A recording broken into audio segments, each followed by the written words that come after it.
Hello guys and welcome back to the channel and to my first ever Q&A. Now, I apologise if this has got really long. I asked if anyone had any questions. I've never done these before because I thought no one's going to ask me anything and I'm going to look really silly. I've got, I think, 35 questions. I was just blown away by that. Now, a couple of people have asked me more than one question. I'm not going to go into massive detail on all the questions because you will be here all day. But I'm very happy to do any Q&As in the future. I did consider doing this on a live stream and then I felt really silly and I thought nobody will watch it, so I'm not going to. So before I start though, I am on a live stream this Thursday night, Paul Tom's channel, the Thursday night heat stream, so I'll be on that at 7:30 if anyone wants to come along and ask us some questions and have a chat. That would be awesome. But let's get into all the questions. Some of these were really hard, really I had to scrape the recesses of my mind, folks. So the first question is from the Attic Dwellers, a really awesome channel. This is one where two guys, one asks the other to watch a really, usually quite well-known film that he hasn't seen, and then they get together and they do a chat with what they thought of it. So if you had a mate that hadn't seen, I don't know, Titanic or Raiders of the Lost Ark, or you would say, right, you watch this and next week we'll get together and we'll chat about it. And it's really entertaining. So the Attic Dwellers have asked, what is the oldest movie I've ever watched? Now, I think the oldest movie I've ever watched is Nosferatu from 1922, which is my favourite vampire movie. I'll also add King Kong and Frankenstein in there. I think they're both from the 30s though, but that's probably the oldest movies I've watched. Nosferatu is just incredible. It's entirely silent, but it's really creepy. Everyone will recognise that clip of Nosferatu, he's bald with the fangs just rising vertically out of the coffin. And then there's the other very famous still where you can see the stairwell and the silhouetted shadow of Nosferatu on the steps. So yeah, that's probably my earliest movie that I've ever watched.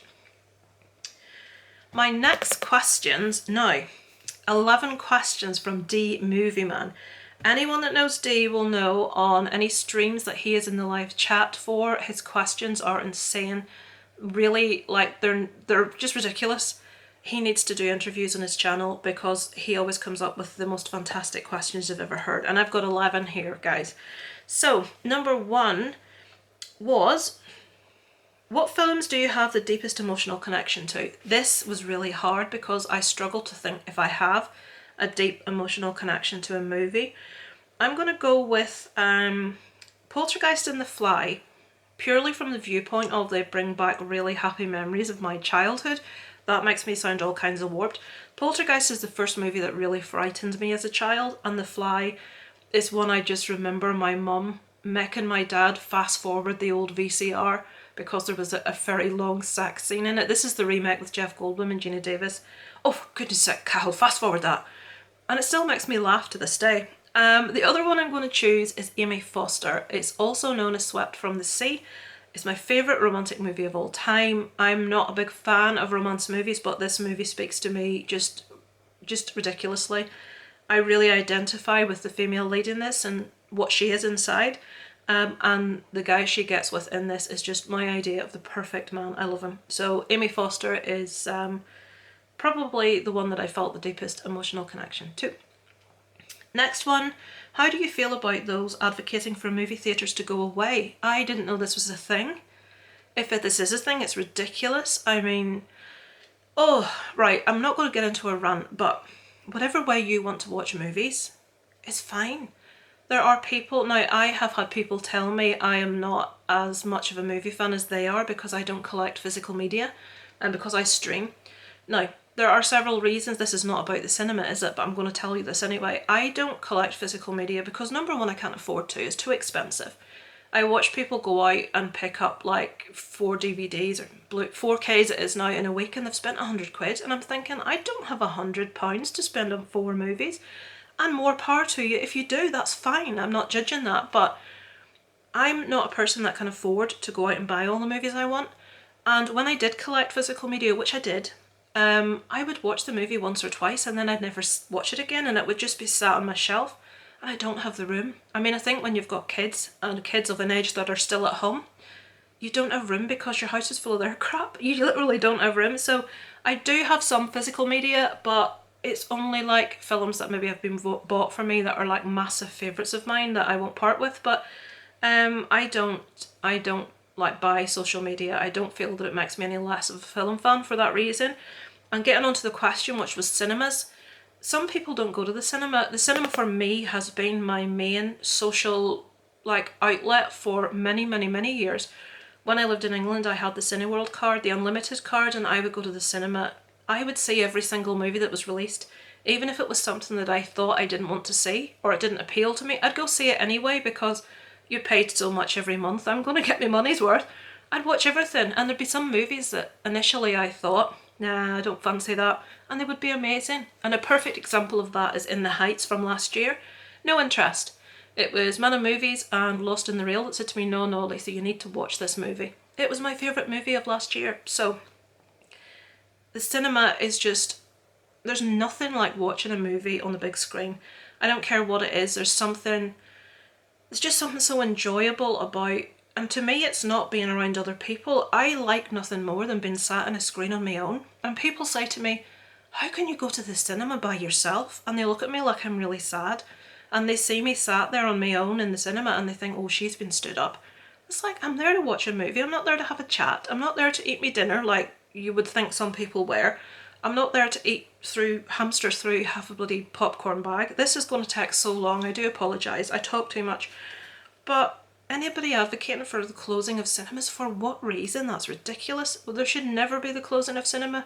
Movies bring people together. Cinema is just, if it can't be afforded, if not enough people are going to support it, then nothing can be done. But it would be such a sad day. I wish people weren't just casual fans of going to see all the big things like, oh, there's a Marvel movie out, I'm going to go see this. I wish they took the same approach of going to see everything or as much as they can. For me, I don't like go out to the pub. I'm not like a big social person. I'm very socially awkward, to be honest with you. Very socially awkward. And to me, my cinema is my main social outlet and it's what I do. I would be absolutely devastated if you took it away from me. Now, during the lockdown, I'm sorry, waffle. During the lockdown, a lot of people really struggled. And I'm thankful that I wasn't one of them. The only thing I desperately missed was the cinema. I'm happy with my own company. I'm happy in my house. If I've got my computer games and my movies, happy as a pig and you know what. So the cinema was the main crux of what I missed. So I think anyone advocating to do away with that, I could go off on a whole other tangent. I mean, just because you don't go to the cinema, why prevent people that love it from doing it? Enough of that. That's silly. That was much longer than it should have been. As far as Ireland, describe your idea of an ideal film you'd like to see made there. This is hard. When it comes to Ireland, everything that comes out of it is either twiddly-dee leprechauns or like really stereotypical Irish, green, all that sort of stuff. Or if it's about Northern Ireland, it's about the Troubles. Now, we did have Belfast, which I personally was a little bit disappointed with. We did have the aspect of the Troubles running in the background, so it did have to be mentioned because it was about growing up at that time period. I would like to see a movie. Now, there are a lot of legends in Ireland about giants, like Finn McCool, and there's a big area called the Giant's Causeway, very close to where I live. And you tell little kids it was built by giants. I would like to see like a Lord of the Rings style epic sort of like fantasy movie about giants in Ireland. That's what I would like to see, purely because it's completely different and it's not the typical twiddly-dee potato, all that bollocks that we keep getting. Next, what are some underrated films in your opinion? Okay, I've written Amy Foster down here because no bugger ever watches it.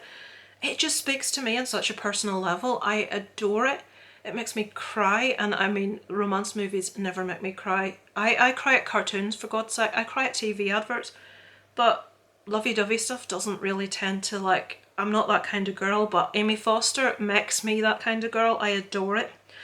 I'm sure everyone has seen this, but Stir of Echoes with Kevin Bacon, purely because it came around a similar sort of time, I remember, to Sixth Sense.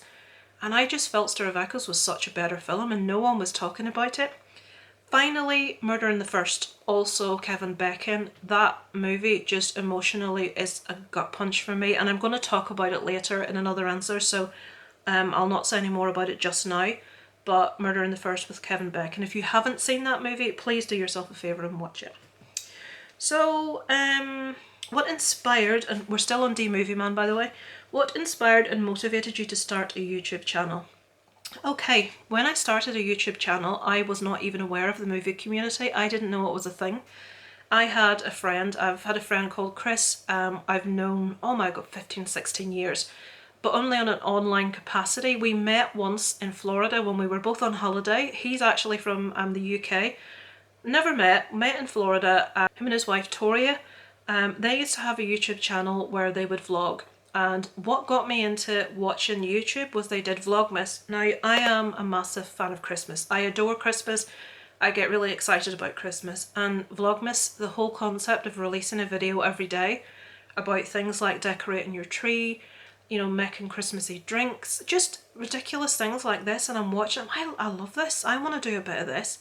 And they would do like book reviews, and Chris is a big horror fan. Unfortunately, they don't do YouTube anymore. I think some parts of the environment of YouTube is a bit toxic sometimes, and you know, in some cases for your mental health you maybe do have to withdraw a little bit, and they put their attentions into different things in life rather than YouTube. But it was that initial vlogs. I love nothing more than to watch vlogs. I'm an intensely nosy person, and if I like you and I consider you a friend, I want to know stuff about you. I want to know, like, oh, you know, what do you do for a job? Are you married? Have you got a girlfriend? Have you got a boyfriend? Have you got kids? I'm just a nosy person. Other people are maybe happy with that surface. What movies do you like? I'm a nosy person. I like to know stuff, and getting a glimpse into my friend's life at home and stuff they were doing, I loved. I actually have a separate channel, a vlogging channel, but there's only a handful of people that watch it. It's for me to keep as a diary, so I can look back when my kid was growing up and stuff and see stuff that we did at Christmas and different places we went. And it's not something that most people will be interested in, and I'm aware of that, but I do it for me and a couple of friends that watch it. But that's what got me into YouTube, and then I discovered the movie community, and it was like, poof, overnight. It was ridiculous. But again, in a later question I'm going to talk about that, so I'll leave that one there. So the next one, despite film being subjective, what are some film opinions you disagree with or can't make sense of? Okay, I've got three. Well, there's more than three, but I've got three instances. Okay, any of you out there that were unfortunate enough to watch a Serbian film, I've watched it. I watched it not because I wanted to watch it, but I watched it at the time when I watched it. My movie was just entirely really horror content and horror reviews, and I would individually review movies. I don't do that anymore, it's a time thing. But I reviewed it because I thought, as someone that reviews movies, as a movie critic I suppose, listen to me, as a movie critic, you know what I mean, as a YouTuber, I thought it's important to push the boundaries for myself, and I'll watch this thing and then I'll make a decision, so I did. There is a video about my full thoughts on a Serbian film. If I remember, I will link it below so you can see my thoughts. My issue with it is not that some people like it, that's not my issue. If you want to watch it and you enjoy it, that's fine. But the makers of this movie said that it was a political allegory for the situation going on in Serbia at that time. Now, if you as a filmmaker need to explain to people how it relates to that, then what you're doing hasn't worked. You're going to put something you're going to break every taboo that you can break in the world to shock people and get them talking about your movie. But then you have to tell them, oh, well, actually, what I was trying to do was talk about the political situation. Bollocks. I'm sorry, but no, that's not the case. I apologise for my language. This movie was made purely to shock and to get people talking about it, and it did both of those things, and it was successful. And if the movie maker came out and it said that's what they were trying to do, then fine. I'm not one for censorship in that I didn't like the film. The irony of it is the film's really well made. The film's really well acted. It's just some of the stuff. I've talked about this before. Everyone's got a boundary, and for me that just completely overstepped that boundary, but I realise that everyone's boundary is different. I watch movies about people being murdered and killed, and some people I know think that makes me sick. Anyone that likes Saw movies, oh, there's something wrong with you watching people getting tortured and enjoying it. So I understand that there will be things other people enjoy to watch that aren't for me, but to try and say it's a clever allegory for political bollocks, is it? It's not. So that is one. Cannibal Holocaust. Okay, don't let me go on too long about this. This is one of the infamous video nasties from back in the day, which is a list of movies that the BBFC, which is the British Broadcasting Film Corporation, banned. there were a whole group of them, and I used to do a film blog, a written one, and I reviewed every single movie on that list, and this was one of them, Cannibal Holocaust. Now, if you're a horror fan at all, you will know what my issue with this film is. Again, this film is actually really well made. This film, if you take out the bits I'm going to talk about, is actually I enjoyed it. It was a good movie. It was a creepy movie. It was an effective movie. But in Cannibal Holocaust, there are scenes of real animal death. Things done to real animals that just, no, I'm not even going to talk about. Now, I have been made aware from Modocelovic Movies, from John, that you can actually buy this and there is a cut that has all of that removed, which thank God. But I will never buy it. I will never support it. It has been said in this situation these animals were going to be killed to be eaten anyway because of the area they were in. But there was no need to do what they did to the animals in this, and it sickened me to my stomach. And yeah, I don't understand people that can watch that kind of content and not be disgusted by it and not be emotionally affected by it. People say, well, you'll watch like women being abused, you'll watch, don't particularly like that either, you'll watch people being murdered and killed, but when it's an animal, yeah, but the animal was really being killed in this movie, it's real, it's not fake, and I have issue with that. So just to end that on a slightly less serious subject, something I disagree with or can't make sense of, Die Hard is a Christmas movie. Anyone that says it isn't, it is. I'm sorry, it is. If you're watching this and my comments like, no, it's not a Christmas, it's a Christmas movie. So, on to the next one. This was a really hard one. What film or films helped you appreciate the impact or experience of film, whether younger or older? I find this really hard, and I apologise if I don't give a good enough answer for that really good question. I'm going to say, and I'm sorry that this is just a blasé answer, I'm going to say Superman. I'm going to say the original Superman, Christopher Reeves, because it's what made me fall in love with cinema, with film. It wasn't cinema because I saw it on VHS when I was a kid. I fell in love with Christopher Reeves as Superman, and I would watch it. That kid thing where you would watch something repeatedly until the grown-ups in the house were fed up with the sight of it. Superman and this man that could fly, this really strong, handsome, just absolutely loved it, and it made me fall in love with movies. And I just, at that age, I was really young and I didn't really have the attention for movies, but when I first saw Superman, I just fell in love with him. Somebody at the door. There's somebody at the door. There's somebody at the door. That must be Isaac, the door's locked, that's what's going on. Right, I'm going to have to stop this and come back later because my son's back from school and it means I have to, so he does his homework. I shall return presently. Hello, so I'm back. Hopefully the the camera's in somewhat of the same place, who knows. The homework has been done. So I'm back onto my questions from D Movie Man. I hope I finished the last one, which was appreciate the impact experience of film. So I'd said Superman, because it was the first movie that really switched me on to movies and like paying attention and sitting through an entire movie. The next question, the 8th question from D Movie Man is, what was the biggest struggle in building your YouTube channel?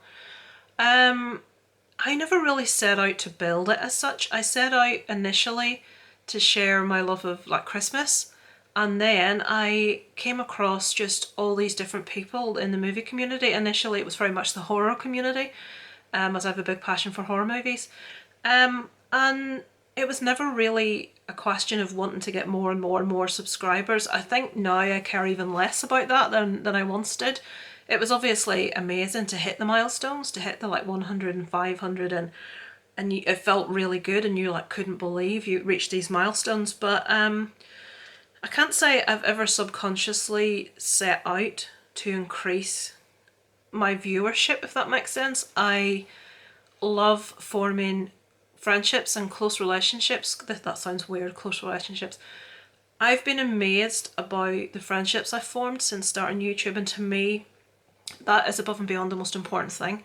I think if you're one of these YouTubers that have thousands and thousands of subscribers and, you know, hundreds and hundreds of comments, it's almost impossible to form that relationship with different people. Now, I'm busy normally most days, and I find, and I feel really bad about this, comments it can take me weeks to get back to, and I will always try and respond to every single comment I get left.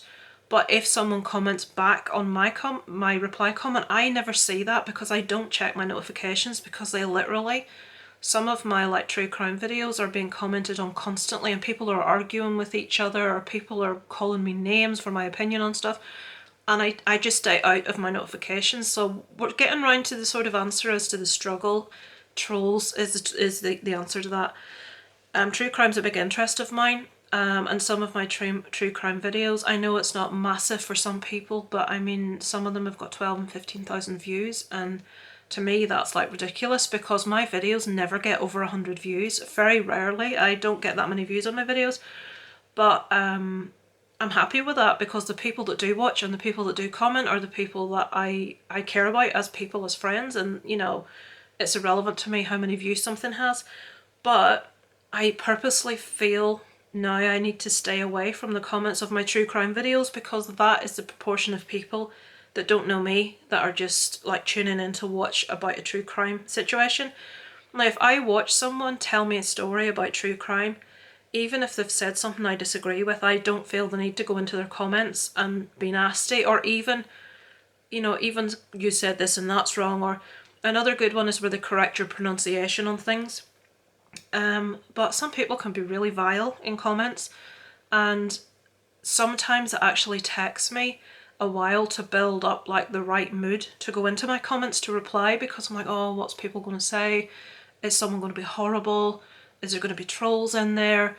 And while generally I like to say I don't really care what people think, and I don't care what people think, but it is upsetting to read nasty stuff. So that to me has been the only struggle and the only challenge. It's just people being horrible for absolutely no reason other than to be horrible. I can be talking to someone else on a, I'll give you an example. I used to be a dispatcher for the ambulance service, and I was listening to 911 calls on a video, and someone had commented saying that they thought it was ridiculous that the dispatchers were saying, are they breathing, blah blah, and all these questions. So the person was audibly talking in the background, giving birth for example, and the first responder or the dispatcher was saying, are they breathing now? And someone was saying it's ridiculous, they're wasting time, they're making the person that's on the phone hysterical because they feel the person's not listening. Now what I'd said was, having trained as a dispatcher, there is a script you must follow, and I personally don't agree with that. Now, people could say, well, there needs to be a script to prevent error. If you're taking someone on and training them as a dispatcher, you should have rigorous training. You should be aware what's relevant to say in certain situations. And while there should be scripts where it comes to advice on medical treatment, I don't feel you should be saying to someone that's audibly talking, are they breathing? There's just lots of questions you must ask that are irrelevant, and all they do is antagonise the individual that's phoning, and they make them just so stressed that they're not getting the information across to you. Or a lot of responders, it's not in the script to say, anything I'm saying to you now is not stopping help. The ambulance has already been dispatched. It's on the way. This person that phones 911, and most people in their life are lucky enough to either never have to phone it or maybe just once or twice. They don't know that that person they've spoken to has already sent out an ambulance. And if you don't tell them, well, anyway, the crux of it was that I said it was part of the reason that I left the job. It was only part of the reason. There was a lot more to it than that. I worked with some individuals that were very cruel, that were laughing in situations where someone had found their mother dead on the ground and they were calling it, come and listen to this. They were ridiculing an old man that had knocked down a young woman who was just he was just in a state.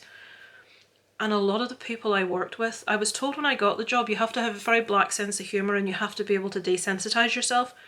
When I started the job, I realised, and when I was doing it for a while, that it wasn't for me. I couldn't desensitise myself and I couldn't switch off. I couldn't not care. And I didn't like not being able to use my own common sense to not aggravate a situation further by asking, is a person breathing, when I can hear them talking? So this person came on and says that I was a disgrace, and oh, you should be really proud of your life decisions, leaving a life-saving position because you don't want to follow protocol. This is an example of, to me, what just makes the internet toxic. Just some people can be really nasty, and you know, questioning a complete stranger's like life choices. And I was actually explaining to someone else, I get what you're saying, it is really frustrating, but just to make you aware that they are trained to have to do this, they must do this. And the girl that I was speaking to said, oh yeah, well that makes sense now that you've said that. I always wondered why, you know, to have to do that, it must be really frustrating. And it is, as the dispatcher, it is really frustrating, but it's something you must do. And the whole thing just didn't work for me. I'm too emotionally like affected by certain things. I'm not saying it got in the way of doing my job, it wouldn't. But I couldn't switch off when I got home. You know, I could still hear that person on the telephone. And the fact that colleagues were ridiculing someone that had found their dead mother on the ground, it wasn't for me. So that's the hardest part of the internet for me, is just people that go on there purely to antagonise people and be nasty. There's also a mentality of bullies that get together in groups and set out to make other YouTubers' life difficult. I just don't engage in that. I don't even talk about it anymore. I just have nothing to do with it. I have no comments on it. I don't want to be involved in it. I don't want nothing, just absolutely nothing. But I've seen some horrendous examples of channels bullying other channels, even very recently, in the movie community. And sometimes they choose people that are just so genuinely lovely, decent people that immediately they show them up for how they are, what type of people they are. It's like, you're picking on this person? Trolls just do my head in. So yeah, that's my answer for the most difficult thing. The only difficult thing. Okay, are there any... We're still on D Movie Man's questions, folks. This guy needs his own... He needs to have a segment on his channel where he interviews people, because I've never heard questions like it. Are there any places in Ireland you'd recommend to those who'd visit? It depends if I like you or not. I might send you up the Falls Road wearing a Union Jack, or I might send you up the Shankill wearing a tricolour and see how you get on. I don't... That probably means absolutely nothing to you. So if you want to know, if you want to see like an interesting historical, political tour, everyone comes here for two reasons. They want to go round the Nationalist Falls Road and look at all the murals on the walls, and the Loyalist Shankill Road and the same thing. It shows you all the history of the Troubles and stuff. And there are tour buses that go up there. The other side of people want to come and see Game of Thrones country. They want to see the stuff that's pretty. They want to go and visit the places where the things were shot. Or you've got people that want to go down to the south of Ireland and visit places like Dublin, which is really like culturally rich, and there's an area of Dublin called Temple Bar that I would recommend to anyone. It's like just a massive area of pubs and clubs, and it's really sort of like traditionally, culturally rich. There's like loads of twiddly-dee music going on in pubs, and people are bringing out their fiddles and their tin whistles and their guitars and stuff. It's very quintessentially Irish. In the north where I live, I live very close to where they filmed Game of Thrones, so there's an area called the Glens of Antrim, which I live very, very close to, and it's absolutely stunningly beautiful. So if you want to go somewhere that's pretty, I would recommend the Glens of Antrim, or anywhere in the south coast of Ireland. Somewhere you want to soak in Irishness, I would recommend Dublin. And if you want sort of historical, political stuff, I would recommend Belfast, the sort of Shankill tours, Shankill and Falls tours for that. Are there any videos you've made that you're especially proud of? Now, this is a weird one because I can't say I make videos and I come away feeling proud of them.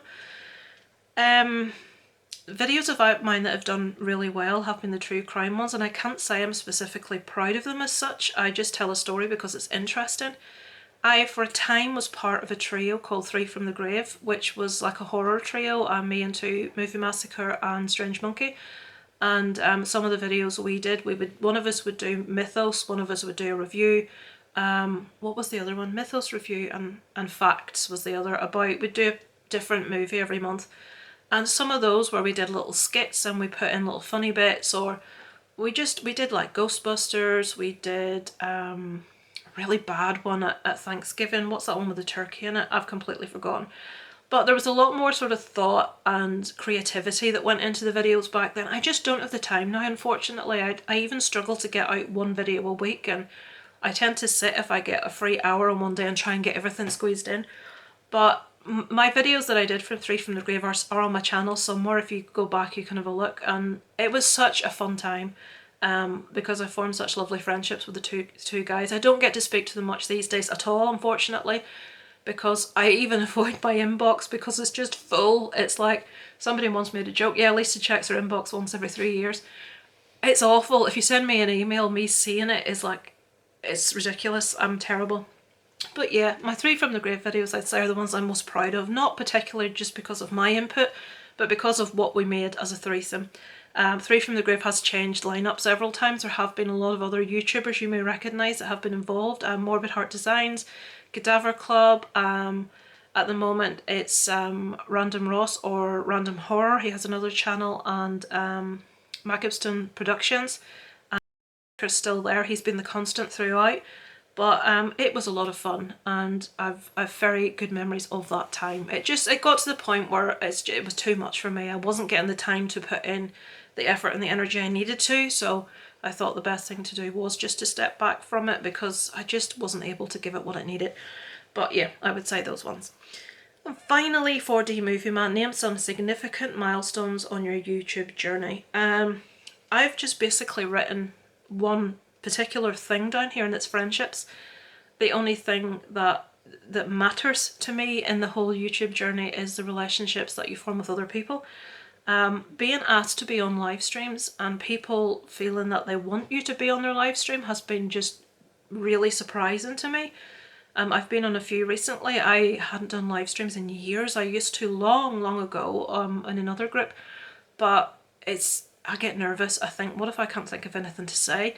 And I've been on a few live streams recently, and it's just lovely that people ask you to be on.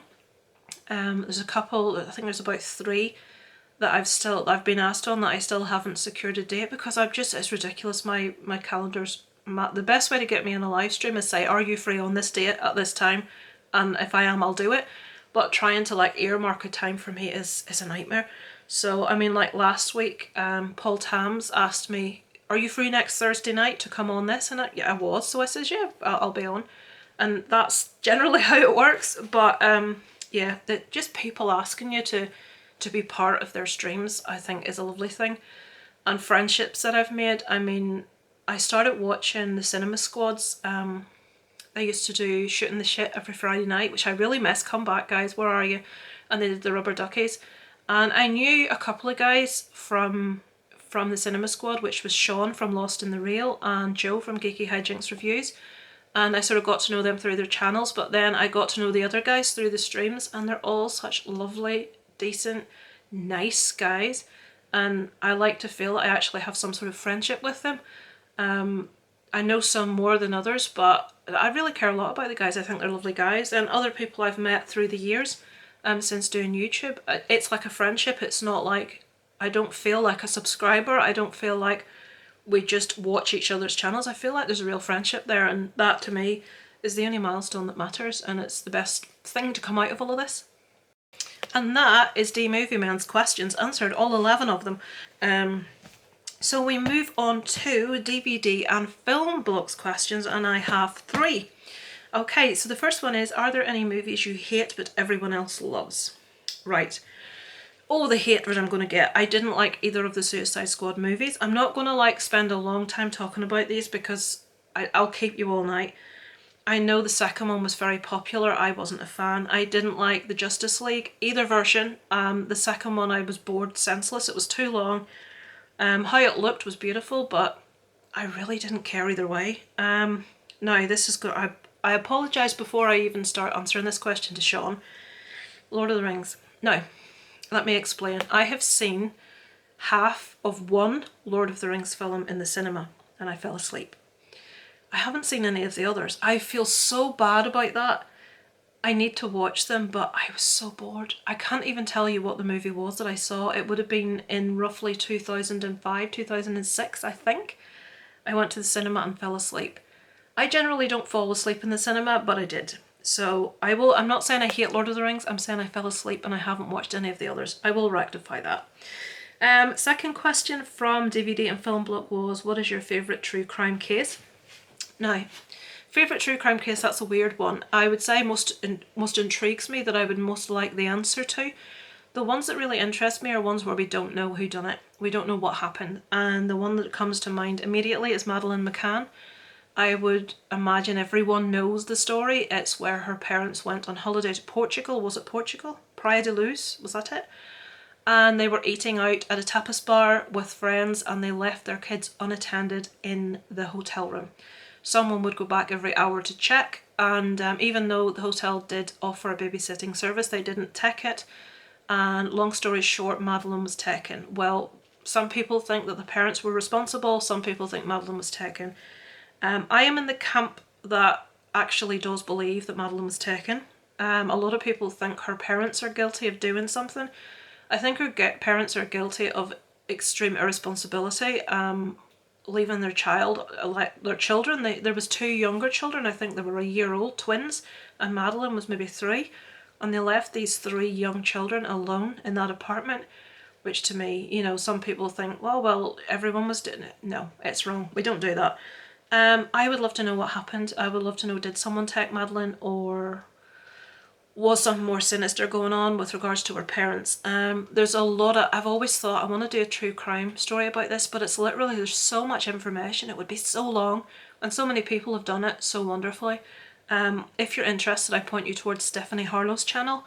She's a true crime YouTuber that just really gets gritty and deep in everything, and she done amazing coverage of this in several parts. So yeah, the Madeleine McCann case, I would love to know what happened. And finally, from DVD and Film Bloke, has there ever been a movie or TV show that has ever unnerved you unintentionally, even if they don't anymore? Yes. Now, I thought about this unintentionally. There's lots of things that have unnerved me, but it's been intentional. It's been the whole idea behind the show. But many years ago in the UK, there was a TV show called Tales of the Unexpected. That's showing my age. And at the beginning, there would be this silhouette of a woman that would come on dancing. I think she was nude from memory. And there was maybe like a fiery background.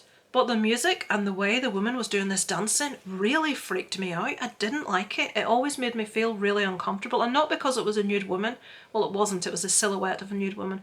I just didn't like it. It was like, I was a kid. It was really creepy to me.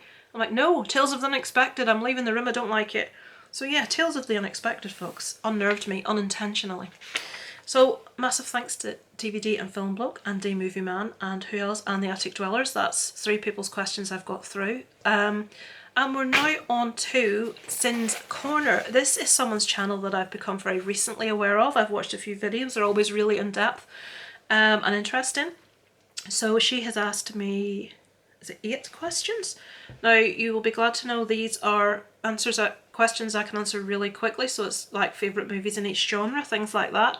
So, she has asked me what my favourite movie of all time is. Now, I'm not going to spend loads of time. I'm also not going to tell you a movie because I can't.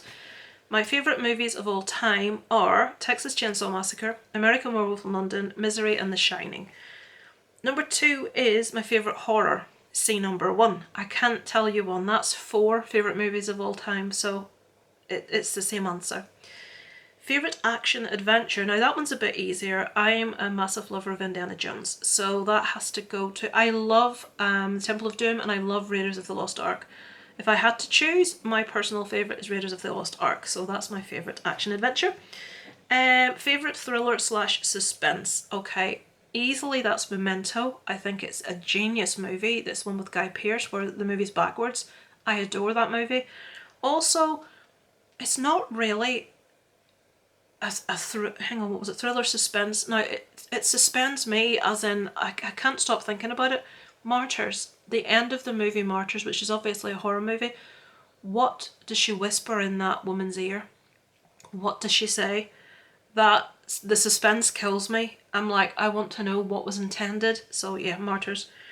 What was the next one? Favourite mystery.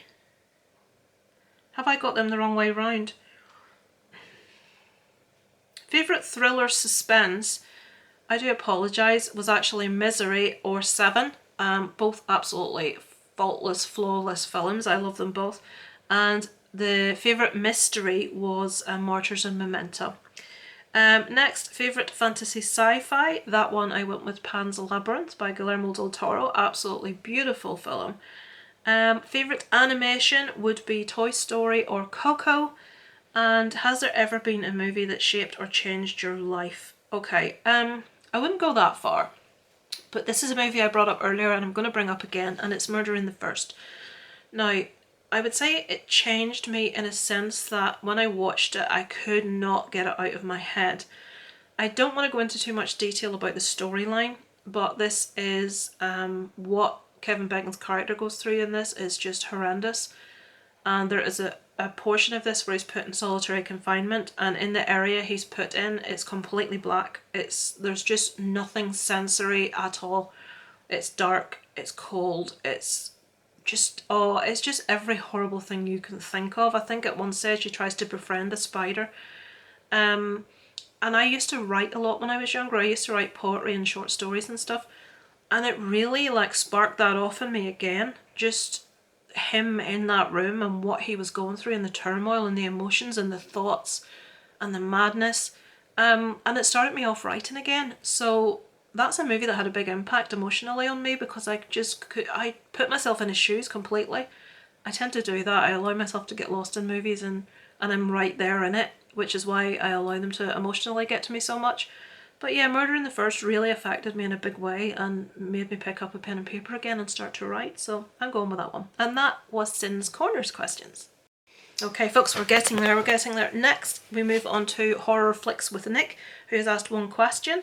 Horror Flicks with Nick always does really awesome recommendations, really short, punchy videos. The recommendations are always fantastic. If I haven't seen it, it's added to the list immediately because the ones he recommends that I have seen are all first-rate movies. So he did everything you need to know before you go see Texas Chainsaw Massacre recently, and it saved me watching all the draws that there was. It was so good, it was so in-depth, and it took so much work. I would recommend that for anyone to watch.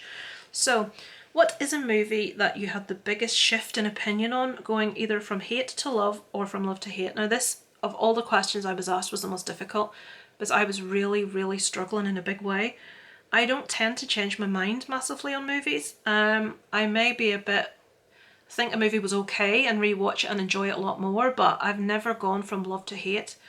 I would say when I was younger, I would never watch black and white movies because it was like, oh, that's just an old, like when I say younger, I mean a teenager. That was a lot younger.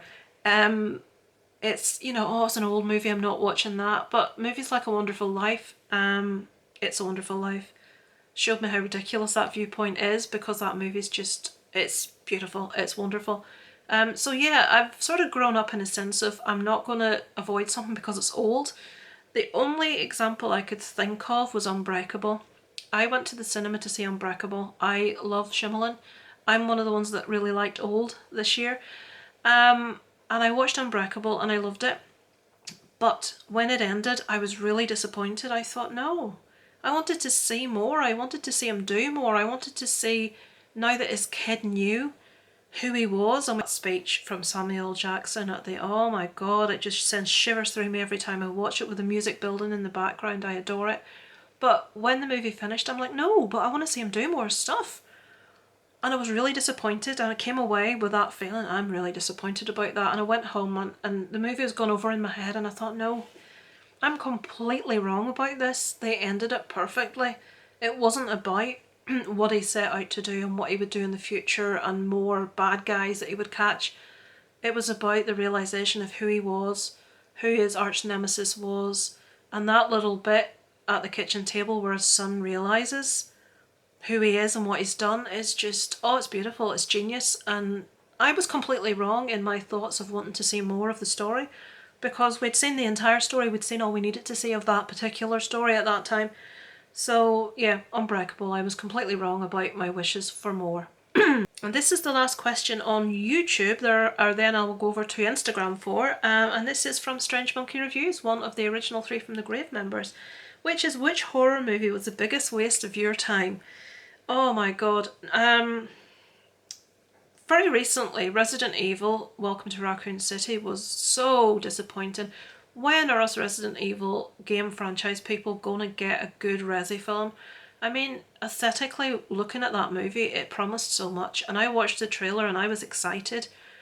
Even that part where the zombie turns round in the room when he's munching on someone, and I'm, oh my god, this is amazing. The sets, the CGI I liked a lot, other people didn't, I did. How the zombies moved when you shot them was exactly how they moved in the games. They got so much right. What the hell were they thinking of when it came to just the lack of any sort of character development, the lack of any storyline, the fact that they changed the characters of all the characters, or the personalities. I mean, I don't mind if someone doesn't look like the video game counterpart, that doesn't bother me, but I do care if they remove the essence of the person, and Resident Evil just seemed to not care what they were doing, and you didn't relate or care about any of the characters. That was bloody awful. And also, I have to mention The Happening with Mark Wahlberg. Oh, it's awful. It was so dull. It was so boring. And I was expecting so much. I remember the trailer thinking, oh, this looks awesome, this is going to be fantastic. And it wasn't. I know a lot of people are like catching on to that one and enjoying it. I've tried it again, still didn't like it, still was awful. So yeah, I'm going to say, and they're probably not the worst films in the world, folks, of course they're not, but off the top of my head, I've seen a lot of bad horror movies, but the ones that I felt the deepest crush and disappointment for would have been that Resident Evil film and The Happening, where they were just bloody awful. So that are the questions from YouTube. Okay, let's move on to my Instagram questions. And first off here, we've got Geekyjinks Reviews. It's Joe. He's one of the original Cinema Squad members and I consider a good friend of mine. And he has said, name a film where even days after watching it, you just cannot stop thinking about it. Okay, that's really easy. Very recently, Titan, however it's pronounced. My God, it's an odd, weird film. French film. I'm not going to go into any detail. Go and watch it with no knowledge of it. And I watched it, and the more I'm watching it, I'm thinking, what the hell am I watching? And I finished it, and I was really undecided. I was like, did I like this? I was so weirded out the whole way through. And I went to bed that night, and I'm in bed, and it's just playing through my head. And the song, I'm still going on about this song.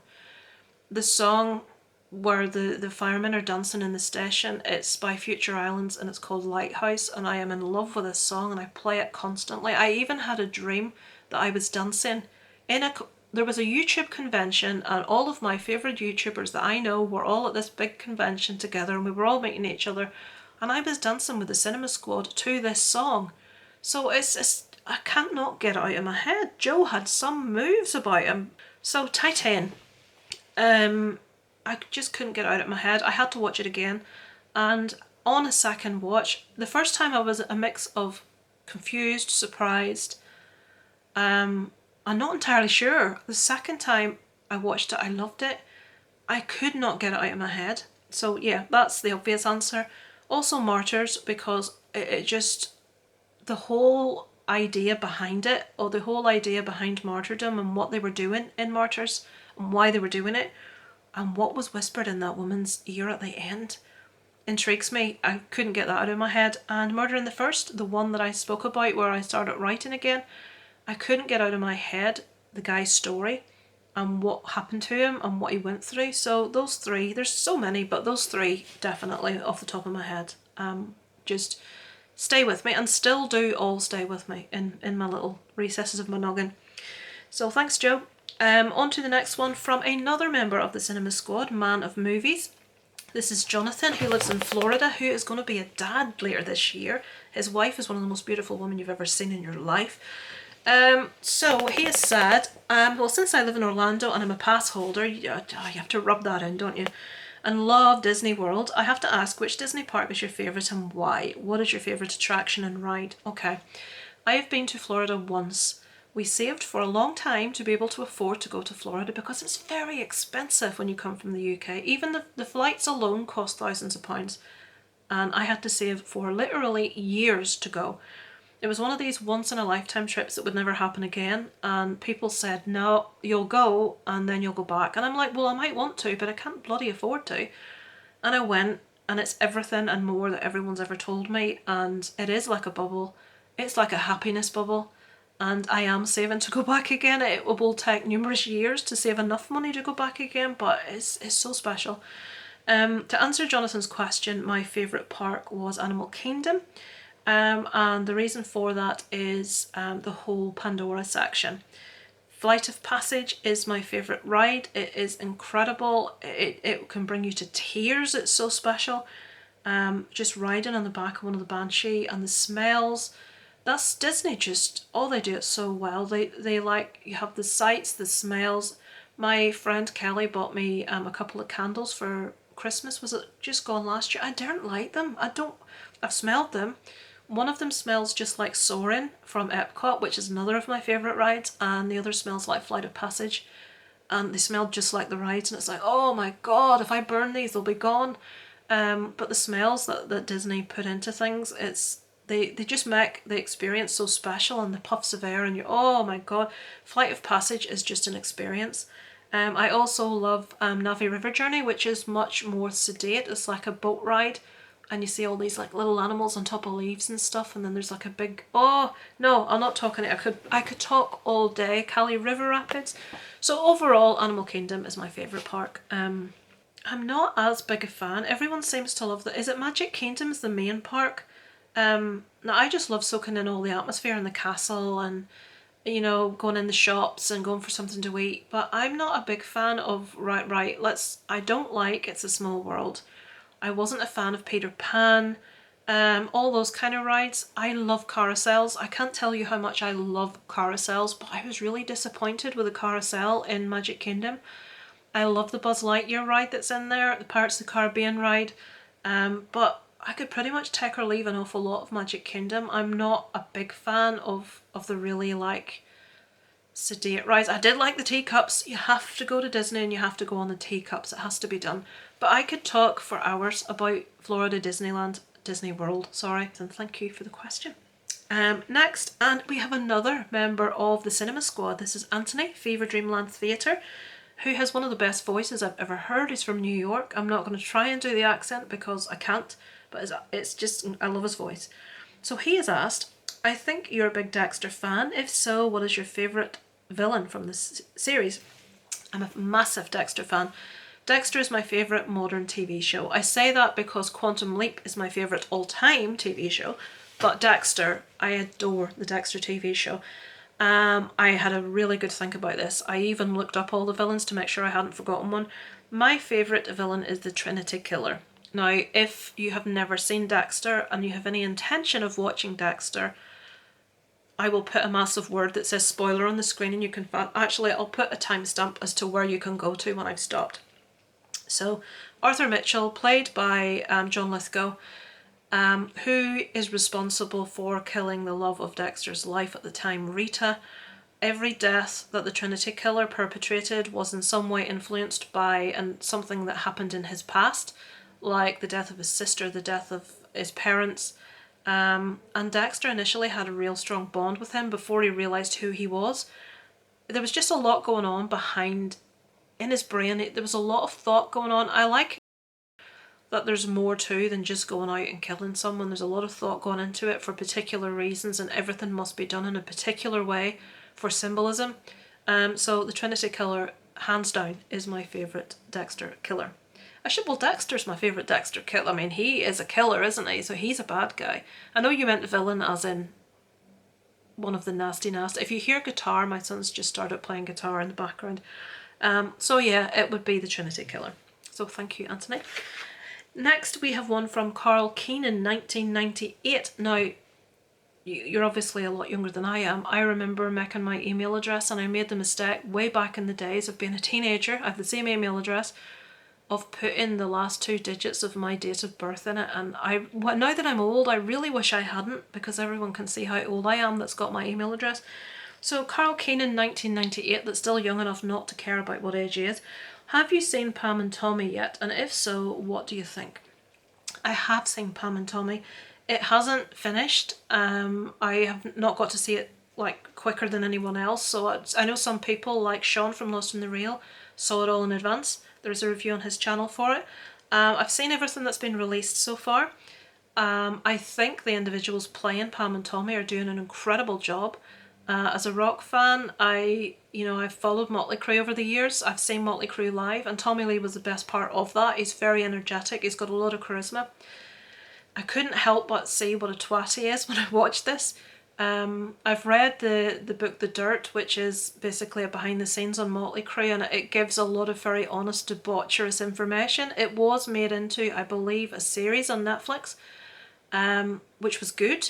And it had another actual YouTuber I follow, Anthony Vincent, who is an amazing singer. He has his YouTube channel, and he played John Corabi, who was I'm sorry for this Motley Crue like talking, I'm sure you're not interested. He actually played John Corabi, who was the guy that replaced Vince Neil in Motley Crue for a while, and a lot of people really weren't happy. I personally loved the John Corabi section of Motley Crue because, and here we go, if you're a rock fan, everyone hates me for this, I don't like Vince Neil's voice. I love Motley Crue's music, it's very catchy, I love all of the guitar pieces, everything, how it goes together, but Vince Neil's whiny voice irritates me, I don't like it. So anyway, what's that got to do with Pam and Tommy? Tommy is the drummer from Motley Crue. Someone that has just had a very wild life, has almost died numerous times due to drugs.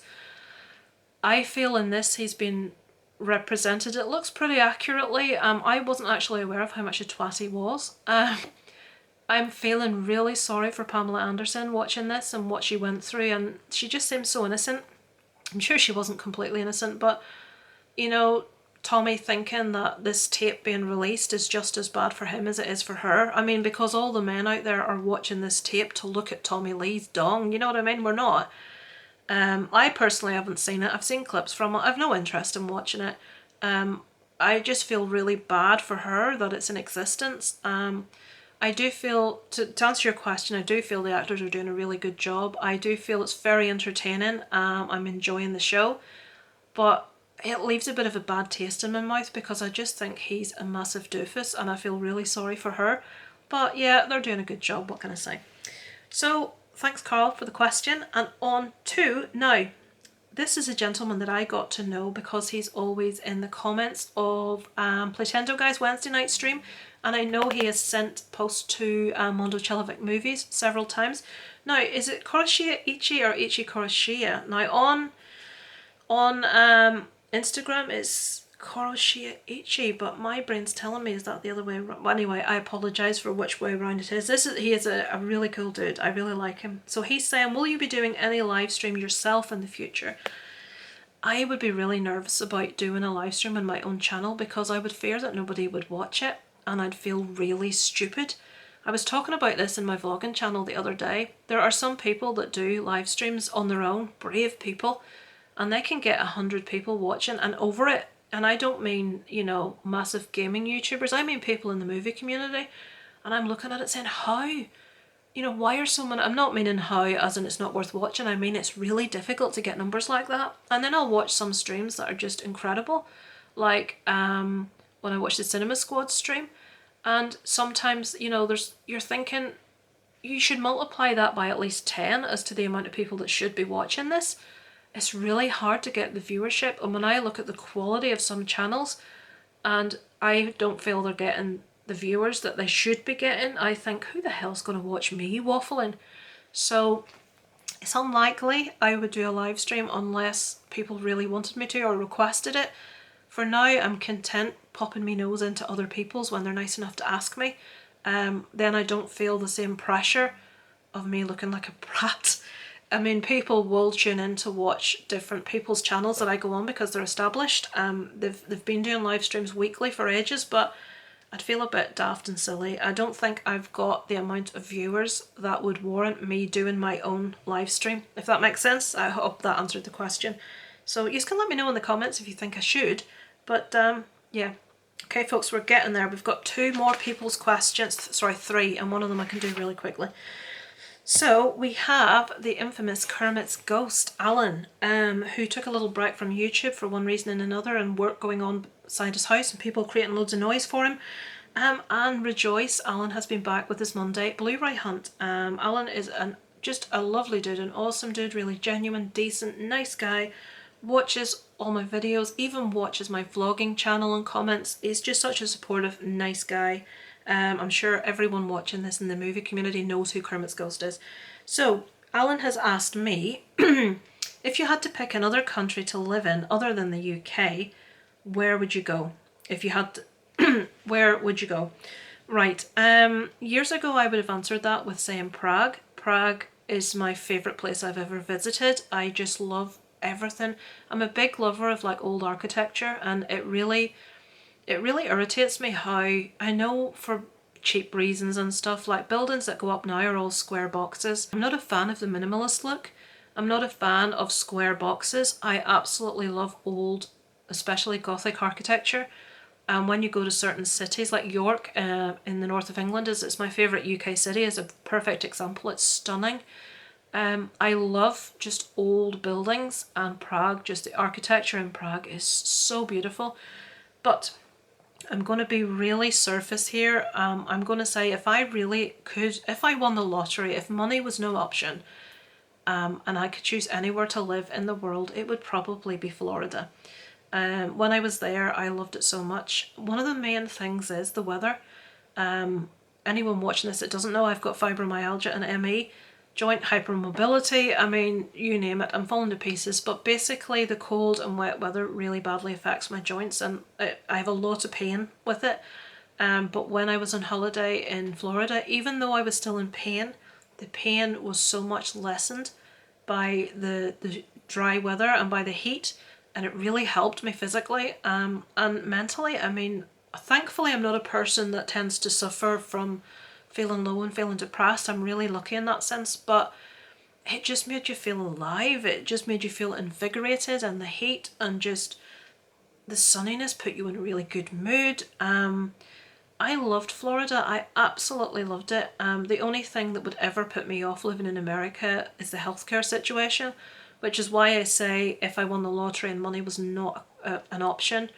I mean, my health is not one where like I would be able to work in a high-powered job and be able to afford really good health insurance. And with my health, I'd be screwed. So that would put me off. But other than that, I absolutely love America. So I would have to say Florida. And Alan has also asked, if you had to live as a vampire, stuck at one age for eternity, what age would you choose? Okay, there's two answers to this. If we're going idealistically, and I'm not looking at where I was in my life at that time, if I'm just saying, right, pick an age and you're that age, don't think about your past or where you were or what you were doing, I would pick 21. Because I'm an adult and I'm old enough to do everything I want to do. But you haven't started to decline health-wise. So 21 to me would be the perfect age. If I'm picking where I was in my life at that particular time, where I was happiest, where I felt healthy, I would probably pick 30. I was really happy, in a happy place at 30. My life when I was 21 was pretty crap. Where I was, what I was doing, life was just not good. When I was 30, I'd met my current husband when I was 29. So when I was 30, I was very happy, like emotionally. I hadn't begun to get really bad physically. And I was still relatively young at 30. You youngsters watching this will think 30 is really old. To me, 30 is really young. So yeah, 21 if we're not taking into my life experiences, 30 if we're talking what stage in my life. So thank you very much, Alan. And finally, the main man himself, the head of the cinema squad, Sean, Lost in the Rail. I love Sean. Sean is just an awesome dude and someone I also consider a really good friend. I love Sean. So, Sean has asked, what was it that made you get into YouTube in the first place? I've answered that one already. It was Chris and Tori, my friends, and their Christmas vlogging. And I just wanted to be able to share a bit more of my life with them as well. I'd known Chris and Tori for, like I say, in the teens of years, but because we knew each other online and not in real life, face to face, being able to see into their life and their home and their Christmas was lovely for me, and I wanted to share a bit of me with them. And that's how it started. That's how I started my YouTube channel. He's asked 3 questions. What have been some of your most rewarding experiences doing YouTube? I've answered that already, Sean, and you're one of them. It's friendships. It's people, and I don't want to list people because invariably you always forget someone, then you come away and think, oh my god, and they'll think that I don't think of them that as a friend, and I so much do. But I try really hard to watch as many videos as I can of my friends, and I'm sure you all know from being on YouTube, it's so hard to watch everything that you want to, but some people you form like you feel a close physical like bond to, like a friendship with, and you really care about, and you'll watch pretty much everything that they put out, or you try to watch pretty much everything they put out, and I do that, and that for me, I would rather have that closeness of friendship and camaraderie and get to know those people than watch a tiny bit of 100 different YouTubers. So yeah, friendships is the most rewarding part of this, for absolute sure for me. And what films have defined who you are as a person and why? That's really difficult. Right, I'm going to go back to previous questions, Sean. I'm really sorry. I've listed 4. I've listed Amy Foster because it's the only romantic movie that I see myself in as a character. I don't mean how she looks, because she's, oh my god, it's Rachel Weisz and she's so beautiful in this, but she's got a very gothic look, and her mindset and who she is inside, I feel I relate a lot to. The person that she falls in love with is in this is just perfect. And I love their relationship, and so emotionally Amy Foster very much defines me. It may be called Swept from the Sea in America. I've written down Poltergeist because it's the first movie that really frightened me, and it's the first movie that properly got me into horror movies as a child. Murder in the First, because I've talked about that, because it really sparked inspiration in me to want to write again. And the last one I've written down is Silence of the Lambs, because I just remember being so ridiculously impressed by it. Anthony Hopkins has always been my favourite actor since I saw this movie, and that hasn't changed. And Jodie Foster is right up there beside Kathy Bates as one of my favourite actresses. I just feel she's got a real honesty and a real vulnerability about her as an actress. She comes across as just someone I'd love to know. And Anthony Hopkins is just a master at his art. He's a genius. And Silence of the Lambs just encapsulates everything to me that is wonderful about movies. I adore that movie so much.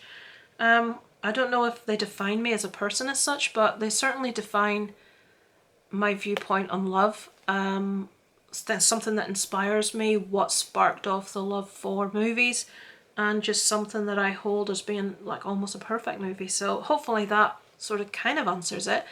There's so many movies I can think about. That Empire Records is one that just makes me feel good every time I watch it. It sort of defines the sort of fun side. I worked in a Blockbuster for many years. I managed the same Blockbuster then for several years as well.